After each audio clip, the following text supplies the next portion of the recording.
Aparte, lo más increíble, a mí lo que más me vuela la cabeza es que los barcos venían directamente acá. No es que, viste, iban recolectando, juntando cosas en diferentes lados. No, venían directamente acá, se llenaban y volvían para Inglaterra. Nada, se ve que garpaba mucho lo que se hacía. El príncipe de Gales, que era el heredero al trono, el heredero a la corona, se ve que se pegó una gira por algunos lugares de Sudamérica y bueno, cayó acá. Estuvo parando en esta casa de visitas que les mencioné recién. Bien, guachines, acabamos de entrar a un lugar que al parecer era una cámara frigorífica, al menos en la planta baja, ¿no? Allá donde vemos sería tal vez la entrada y salida de vehículos de carga. Y lo curioso, miren esto, las paredes como están, tienen este material que es corcho, vamos a llamarlo, que funcionaba como material aislante justamente para conservar la temperatura, el frío en sí que necesitaba todos los productos que acá se generaban. Bueno. Guachines, ¿cómo están? Bienvenidos a un nuevo video en el día de hoy. Y después de un tiempito ya, ¿no? Ya hace un tiempito que no recorremos ningún pueblito. Bueno, les comentando de viaje, un poco un viaje de cartera que estoy haciendo con mis queridos padres, y empezamos a recorrer distintos lugares de Entre Ríos. Sinceramente estamos casi que exclusivamente de paseo. Estuvimos en Gualeguaychú, estuvimos en Concepción del Uruguay, pero tenía anotado en mi mapita personal de lugares a filmar este preciso lugar en el cual estamos ahora. A ver, si bien en Entre Ríos hay como una cierta tradición actualmente, ¿no?, de creer que la mayoría de los lugares tienen más que ver con algo turístico, la realidad es que no siempre fue así, sino que de hecho hace muchos años este lugar era como una potencia, vamos a decir, frigorífica, ganadera. Y es por ello que a través de muchísimos de esos frigoríficos se han formado muchos pueblos a su alrededor, en el cual vivían los obreros que trabajaban en dicho frigorífico. Y tal como pasa en otros lugares, como por ejemplo, no sé, en Gándara, que es un video que hicimos en un lugar que la verdad era alucinante, la realidad de dichos pueblos se modifica cuando también varía la realidad de esas industrias. En ese caso era la industria lechera, en este caso industria frigorífica. Pero bueno, me estoy relegando mucho, ya lo vieron en la miniatura, ya lo vieron acá abajo también seguramente en el título. Nos encontramos en Liebig. Y como hacemos siempre, para entender un poquito más de qué se trata este lugar, por qué está así como lo vamos a ver y todo lo que hacemos siempre, bueno, vamos a pasar a contarles un poquito de su historia.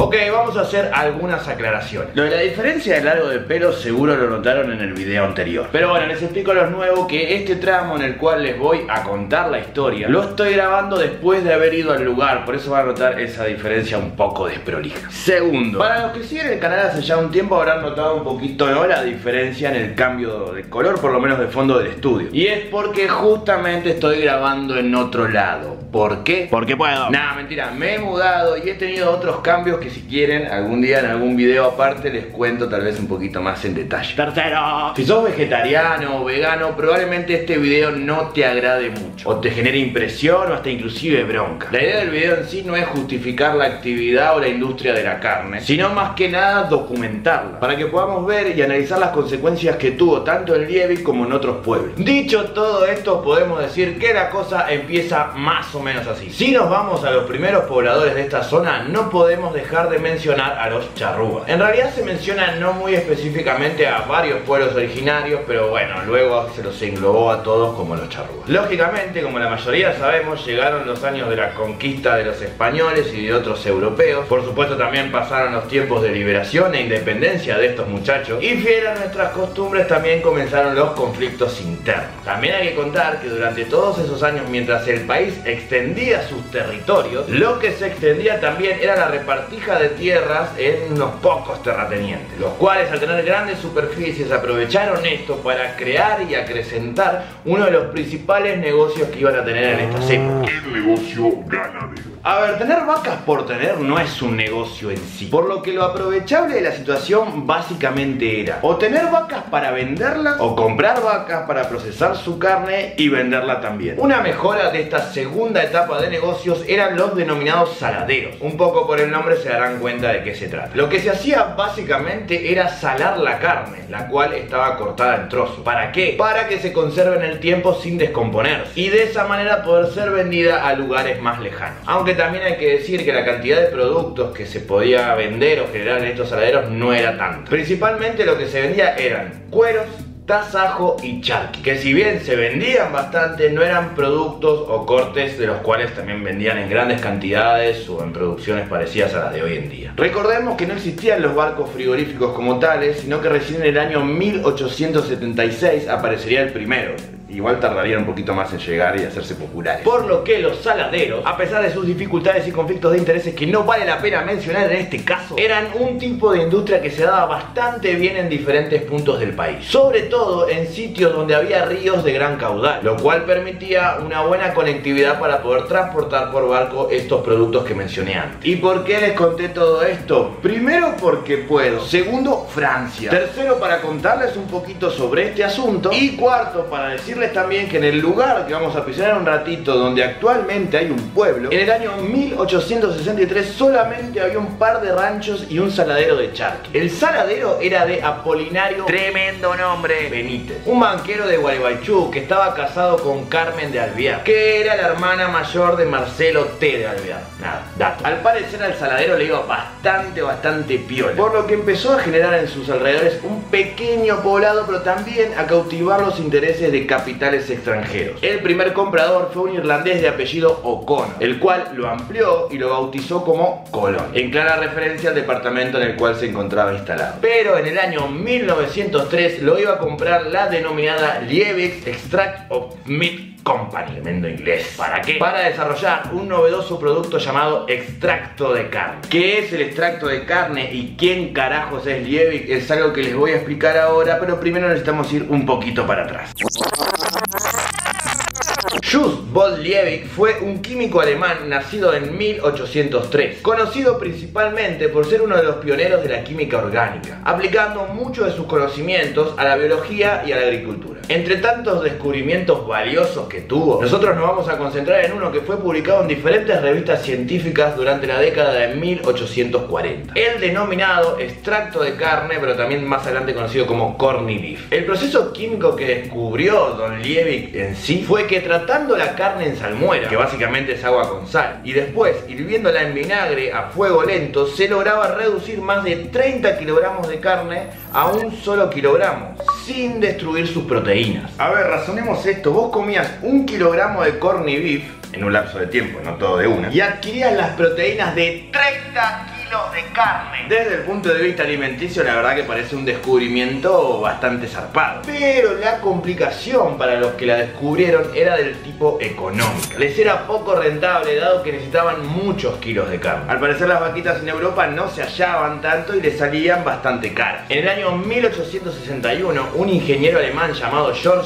Christian Schieber, creo que se pronuncia así, en serio, perdonen, que andaba por estos lares por Sudamérica, le mandó una carta a don Liebig, en la cual le contaba que en Sudamérica el tema de las vacas se daba bastante bien y a su vez también eran mucho más baratas. Don Schieber ya había pensado en un lugar ideal para colocar este tipo de industria: el poblado de Villa Independencia en Uruguay, que años más tarde sería llamado Fray Bentos. Este sitio, además de tener la abundancia de ganado que les mencioné antes, tenía también la posibilidad de acceso de barcos que venían de ultramar hacia un puerto de aguas profundas en el río Uruguay. Cerraba por todos lados. Redondeando, después de algunos acuerdos entre Schieber y Liebig, en el año 1863 se instala, ahí en el lugar que dijimos recién, en Fray Bentos, la primera industria de extracto de carne. Y para el año 1865, como la cosa iba tan pero tan bien, se suman capitales ingleses y forman la empresa llamada Liebig Extract of Meat Company, la cual fue generando y vendiendo extracto de carne enlatado a diferentes partes del mundo.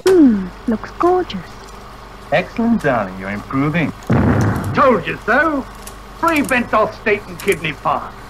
A su vez, generando una revolución no solo en Fray Bentos, que creció muchísimo en términos económicos y demográficos, sino también en la industria ganadera, que empezaba a ver con buenos ojos esto de procesar, ¿no?, y producir este nuevo producto. A la compañía instalada en Uruguay estaba yendo tan pero tan bien que en un momento dijeron: che, vamos a comprar un lugar más por acá cerca. Y es allí que en el año 1903 la empresa Liebig Company decide mirar hacia el otro lado del río Uruguay. Compra el saladero ese que hablamos al principio de O'Connor y a su vez también varios varios campos aledaños. ¿Y para qué? Para poder formar un pueblo alrededor de la fábrica que tenían pensado construir, el cual efectivamente se fue haciendo y tenía la particularidad que había un sector de chalets para la gerencia y otro de casas más convencionales para los obreros. Pero esto lo vamos a ver más en detalle en un ratito. Casi todo el pueblo trabajaba en la fábrica. Había diferentes sectores, no solo porque la producción de extracto de carne contaba con varias etapas, sino también porque se aprovechaba casi todo el animal. Si alguno es impresionable, perdón, pero acá van algunos detalles. Por ejemplo, la sangre se la secaba, se la molía y luego se la vendía como fertilizante. Los cueros se los sumergía en salmuera y también se los comercializaba. De los huesos se extraía lo que allí se conocía como aceite de patas. O mismo la gente del pueblo se utilizaba mucho para hacer botones o mangos de cuchillo. Y me estoy quedando corto porque también se utilizaban muchísimas otras partes del animal para hacer otros subproductos. Los productos que se producían, empecemos por el principal y el de mayor volumen, era la carne conservada. Después se hacía lengua conservada, pecho, matambre. Tardíamente se comenzó a hacer potemit, picadillo de carne. Se trabajaban las cerdas, las pezuñas, los huesos. Los huesos se hacían huesos industriales y huesos para cocinar, que se hacía un extracto especial de hueso. De hecho, había leído en una entrevista que le hicieron a alguien del pueblo que decía que lo único que se desaprovechaba de las vacas eran los mugidos. Sé que es un poco fuerte, pero sinceramente estoy citando textual a alguien del pueblo que dijo eso. Y tengan en cuenta que en los mejores años de esta empresa se faenaban aproximadamente 1500 animales diarios y trabajaban más de 3000 obreros en turnos diarios y nocturnos. Cabe destacar que con los siguientes años se iban a inaugurar en diferentes puntos del país otros frigoríficos también bastante grandes que se encargaban de hacer productos similares, como por ejemplo el frigorífico Yuquerí, ubicado en Concordia, inaugurado en 1929, o el frigorífico Gualeguaychú, inaugurado en el año 1930. Y ni hablar de los que también ya existían en algunas áreas cercanas a Buenos Aires. El auge, vamos a decir, del Liebig y del corned beef se iba a dar gracias a las guerras mundiales. Tanto en la primera como en la segunda guerra, uno de los principales alimentos que comían los soldados aliados era el corned beef, el extracto de carne, principalmente por la gran carga proteica que tenía en función del pesaje y del tamaño de las latas. Y entiendan la relevancia de este producto porque, a ver, las guerras no se ganan solo con balas y con artillería pesada, sino también con soldados bien alimentados y en buen estado de salud, ¿no? La venta de este producto era tan importante y en tanta cantidad que los barcos ingleses venían directamente hacia los puertos de las fábricas vacíos,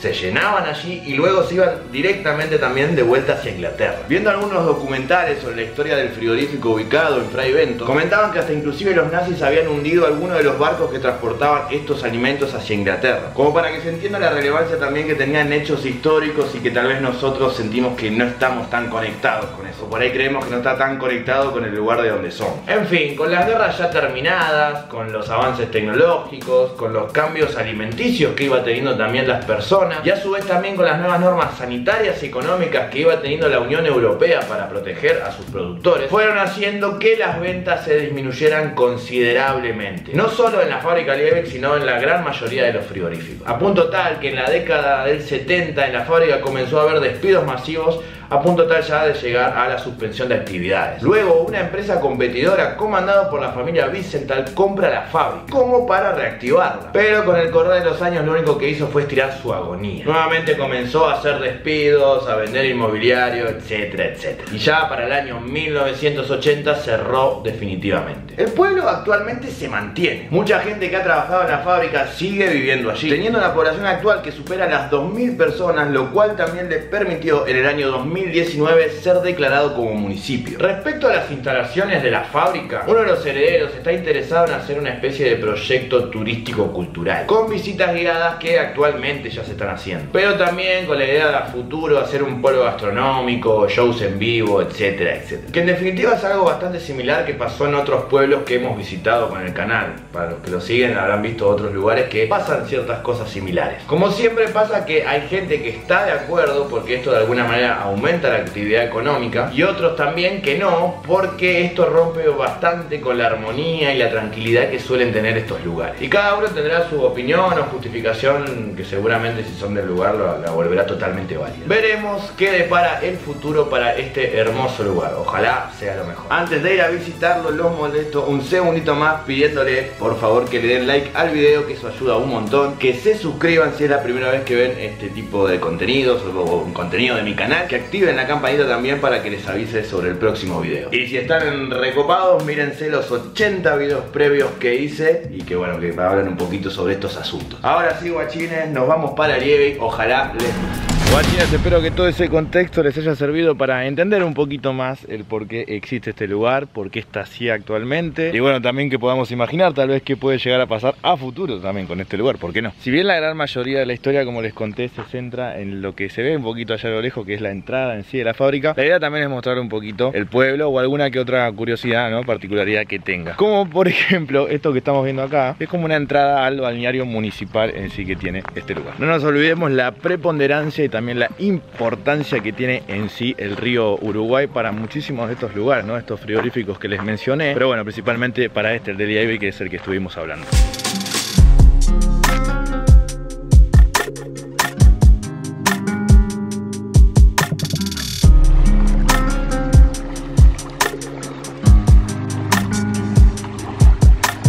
Muy bien, guachines, como les dije, acá lo que tengo a mi espalda es el río Uruguay, casi me tropiezo. Y bueno, justamente lo que tenemos del otro lado es la costa de lo que sería justamente Uruguay. Si bien cada vez que vengo para esta zona y miro el río Uruguay, me pasa por ahí en contraste y a comparación con el río Paraná, es que nunca suelo ver como grandes barcos, ¿no? Que estén navegando, transportando cosas, pero por ahí me puedo imaginar con esa perspectiva del río Paraná, que sí me ha pasado de ver esos barcos que les mencioné. Bueno, tratar de imaginar el tránsito que podía haber tenido este lugar justamente llevando y trayendo cosas. En este caso, en el puerto acá de Liebig, justamente transportando todo ese corned beef del que estuvimos hablando. Aparte, lo más increíble, a mí lo que más me vuela la cabeza es que los barcos venían directamente acá. No es que, viste, iban recolectando, juntando cosas en diferentes lados. No, no, no, venían directamente acá, se llenaban y volvían para Inglaterra. Nada, se ve que garpaba mucho lo que se hacía.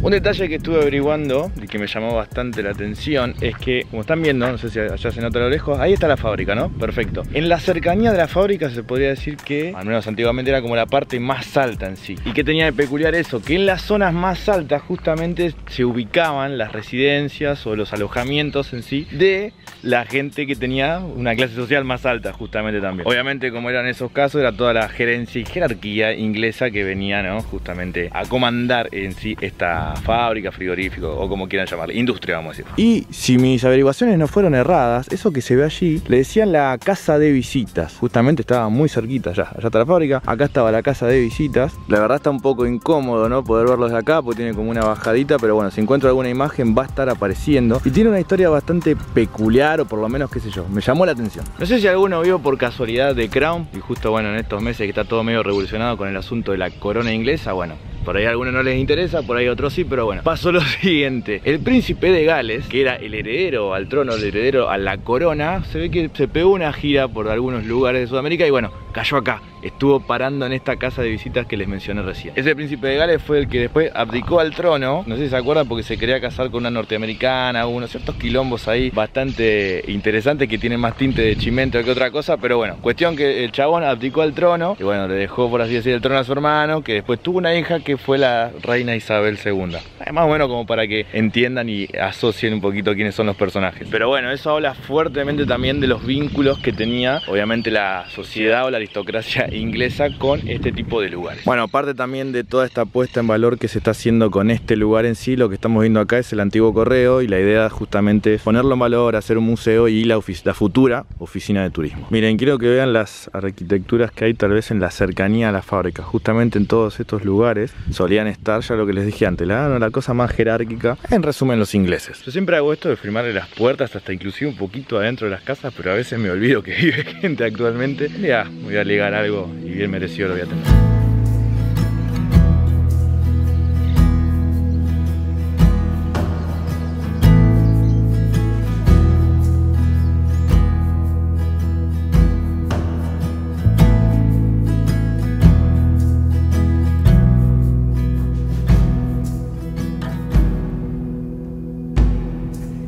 Y ya alejándonos un poquito de esa zona bacana, vamos a decirle, o cheta que tiene este lugar, empezamos a notar ya construcciones un poquito más, no sé si rudimentarias, pero por lo menos por ahí con menos lujos, en la cual vivía la gran mayoría, ¿no?, de la gente de este pueblo, que era en sí la que trabajaba dentro del frigorífico. Tal vez una de las postales más, pero más típicas, al menos en los videos que busqué previo a venir acá como para averiguar un poquito, es esto.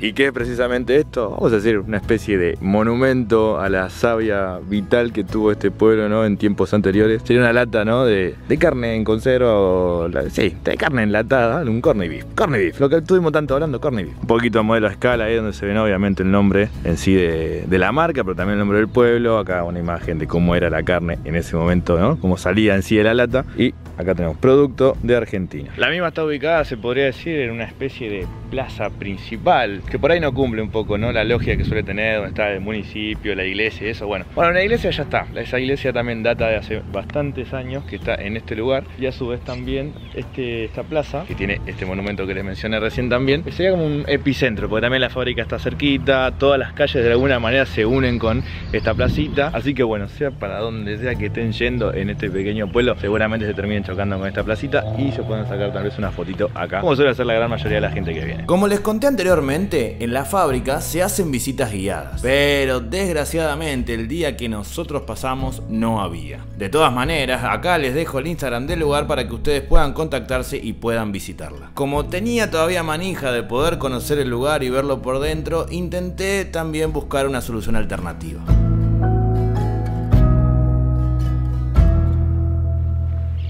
Ok, guachines, tal vez esto no sea lo más prolijo del mundo y sé que estoy medio cortando el video por la mitad y paso a contarles un poquito la secuencia. Continúa el viaje, estoy en un lugar diferente, me encuentro, vamos a decir, en Yuquerí, ¿no? En Yuquerí, para los que conocen Entre Ríos, bueno, pues tal vez lo ubiquen, pero si no les comento, es como al sur de Concordia, pertenece a Concordia, pero bueno, es la parte sur, y justamente lleva ese nombre por un frigorífico, ¿no?, que también tenía ese nombre acá. ¿Y por qué aparecía acá? Y les cuento eso. Bueno, resulta que, sí, como seguí el paseo y pude llegar a este lugar, me di cuenta también que podía ingresar al frigorífico y efectivamente acá sí pudimos, por lo que, por lo menos para darle los fines gráficos o que dimensionen lo relevante o inclusive la magnitud en sí de estos lugares, bueno, les cuento, acá estamos.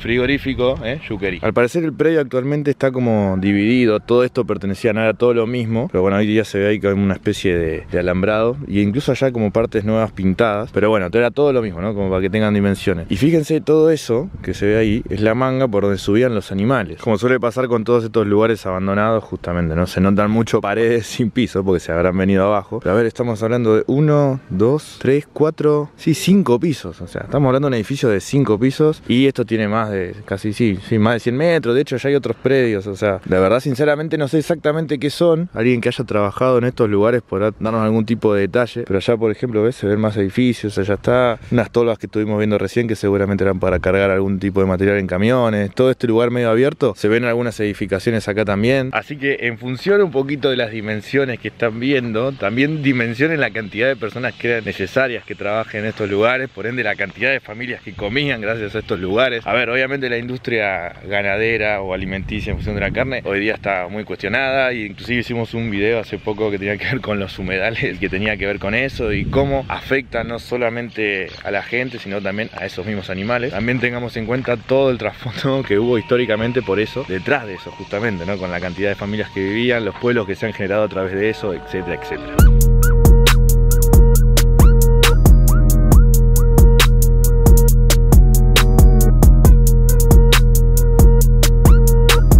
Otro detalle que tal vez no es una pavada, que insisto, sirve para que dimensionen el lugar. Tenía toda su conexión de vías, que son esta trocha de medio de cabil, esas vías, esas zorritas medias mineras, que servía seguramente como para llevarlo todo el material, ya sea transportarlo, no sé, porque llegue algo en barco o porque haya que llevarlo allá. Lo que se ve allá todavía no se nota mucho, pero bueno, ahí está el río y ahora se los voy a mostrar. Pero bueno, usaban todo este sistema también como para poder transportarlo, dado también a las distancias que tenían que manejar. Sinceramente no sé cómo estará el de Liegi, porque como bien saben no pudimos ingresar, pero nada, vean la destrucción en sí que tiene esto, ya sea cuestiones climáticas, la gente, el paso del tiempo también, pero es bastante grosso.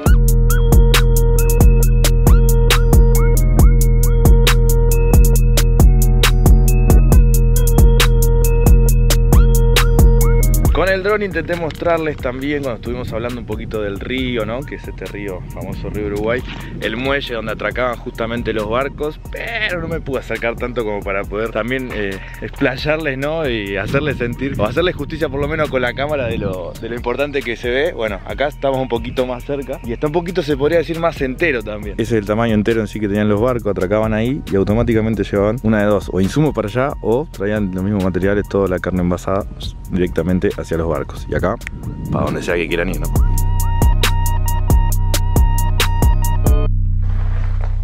Bien, guachines, acabamos de entrar a un lugar que al parecer era una cámara frigorífica, al menos en la planta baja, ¿no? Allá donde vemos sería tal vez la entrada y salida de vehículos de carga. Y lo curioso, miren esto, las paredes como están, tienen este material que es corcho, vamos a llamarlo, que funcionaba como material aislante justamente para conservar la temperatura, el frío en sí que necesitaba todos los productos que acá se generaban. Y como pasa en estos lugares, obviamente la acústica es impresionante. A ver si puedo prender la linterna. No, me alumbra un carajo. Bueno, también tengan en cuenta esto. Estamos en la planta baja. Repliquen esto en alguno de los 5 pisos que les mostré arriba. No creo que los 5, porque en muchos de ellos se veían ventanas, cosa que en este caso, como verán, estaba absolutamente ciego, salvo las entradas y salidas. Pero después en el resto del lugar, que es bastante grande, no entra ni una sola gota de luz. Recién vieron que estaba re oscuro ahí, justamente es por eso. Noten lo que le dije recién. Planta baja, primer piso y diría que casi el segundo. No hay ningún tipo de ventana. No, acá en este caso le aparecen algunas puertas ahí arriba, pero miren, todo este ancho entre lo que es la planta baja y primer piso, eso es toda una cámara frigorífica. Una o varias secciones de cámaras frigoríficas. Si ven al lugar, se puede subir mucho más, como digo siempre, y la recomendación es que no lo hagan. Habrán notado, están notando a mis espaldas que está medio en peligro derrumbe casi en su totalidad, y hay muchos sectores ya de hecho que está absolutamente derrumbado. Es peligroso. Nada, si quieren les dejo la ubicación como para que lo conozcan en magnitud. Yo les recomendaría que no vengan. Claramente viene gente por más que yo no les pase la ubicación o antes de que yo muestre este video. Pero bueno, espero que les haya servido un poquito este lugar, que tiene que ver un poco con la historia en general, ¿no? Vamos a llamar de los frigoríficos en el río Uruguay y en diferentes lugares del país. Pero bueno, en este pudimos acceder, cosa que en el de Liebig no, así que bueno, continuamos con el video ya nuevamente desde Liebig. Bien, si bien está genial recorrer los pueblos, hacer como una especie de experiencia propia, ¿no? De cómo uno los percibe, de cómo ve uno la tranquilidad y todo eso, siempre está bueno poder charlar con alguien del lugar, que no siempre nos sucede, pero en este caso tuvimos la suerte de poder conocer a alguien de aquí que nos cuente un poquito de cómo vivió los diferentes momentos, las diferentes etapas que vivió en su lugar. Bueno, lo voy a molestar un segundo. Me dijo su nombre es Marcelino Damián, pero le suelen decir el Peti. Peti Mancilla.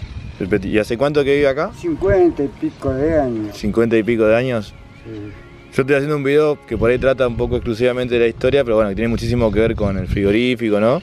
Y con la planta de conserva. He visto cosas, pero no trabajé en el frigorífico. No, usted no llegó a trabajar en el frigorífico, ¿no? Pero ha visto este lugar que cómo varió en sí con el frigorífico en acción y una vez que dejó de funcionar. ¿Mucha gente emigró o se mantuvo un montón? Cuando cerró el frigorífico, allá por los años 71 más o menos, 72, que cerró por primera vez, que era Liebig, quedó esto casi muerto. Y después lo casó el señor Vicental, vamos a llamarlo señor, porque para mí no era una porquería.